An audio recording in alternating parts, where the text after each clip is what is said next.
3, 2, 1.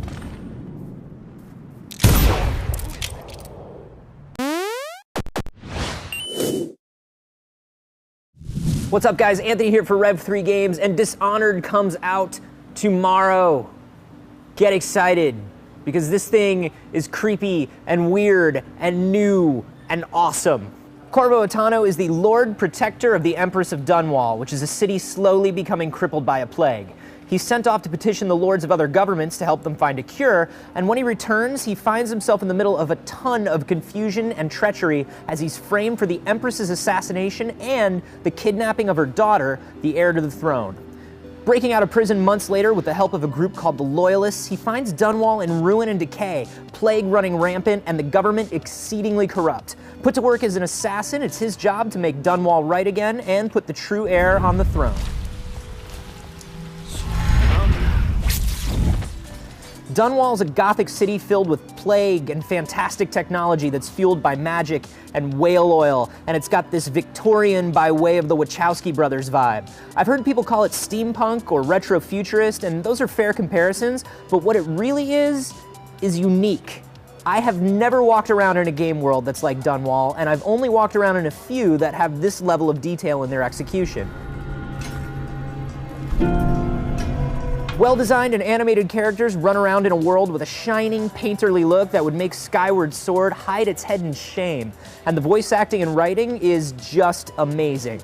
Beyond the look of the game, the world feels real and alive. The AI is clever, and as you try to sneak around them, you'll overhear conversations. Some of these are just random banter about their boss, drinking plans for that evening, but if you stay and listen, you might also hear some key information about the mission you're on, such as alternate pathways or even optional side quests.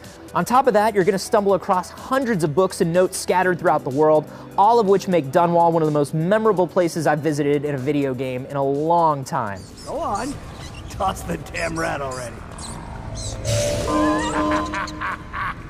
Never gets old.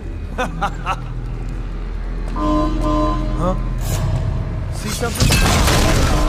That level of detail comes through in the gameplay as well. Sent on mission after mission by the Loyalists, Corvo uses his natural stealth and fighting abilities, along with mechanical gadgetry from his allies and magical gifts from a being called the Outsider. Put them all together and you've got a set of powers that'll match most play styles and, amazingly, a set of maps that will do the same. Every mission has multiple paths to go through, optional goals to accomplish, and multiple lethal and non-lethal ways to hit your outcome. I trust you are on the guest list, sir. Corvo's powers and upgrades are clever, original, and built to work together in creative ways. Summon a swarm of rats to attack a group of guards and possess one of them to sneak through the chaos. Use slow time as a bullet's coming at you, then use possession on the shooter, walk him in front of his own bullet, and restart time. Done, and hilarious. Now, if you're not the stealthiest guy in the world, you might find Corvo's blink power useful to teleport back behind a guard and kill him before he sees you, or to get out of a firefight you accidentally started. If you're good with stealth, Blink is great for moving from hiding place to hiding place without getting caught.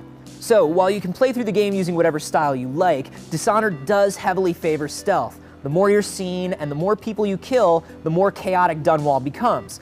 More chaos means more plague victims and rats running around, which means more threats and distractions to arouse trouble. It's a great system, but if you're not a great stealth player, it can become punishing. You're bad at stealth, so we're gonna make stealth even more important, thereby making you less able to get everything back to normal. So I guess what I'm saying is be prepared to get better at stealth. Sorry, lady. I'm on duty. I'm on duty too. Want me to show you? On the bright side, all missions are replayable at any time, and you will absolutely want to replay these missions. Part of the beauty of Dishonored is the choice and the diversity of your actions. You're gonna have to make some tough decisions in this game, and those decisions will significantly affect the way the narrative unfolds. It all controls fluidly, the AI is great, and the game is just well built. You know, in Deus Ex Human Revolution, I felt like I was being taken through a funhouse with set paths and barred doors that said, nope, these are the boundaries, the world ends here. Dishonored manages to take those same kinds of areas and make me feel like they just might stretch on forever if I let them. Sneaking around, fighting, picking up little bits of conversations, notes, and letters that round out the world, Dishonored always feels grounded. It's detailed and engaging and unique. It's one of the best games of the year, so just go out and buy it. All right, bye, Dishonored. Let me know if you're picking up Dishonored tomorrow. If you got any questions about the game that weren't answered in the review, please do leave them down below. And remember, we also have a review of XCOM Enemy Unknown today. Check that out, and we will have more Dishonored videos throughout the week. You should subscribe so you don't miss those. This pro tip.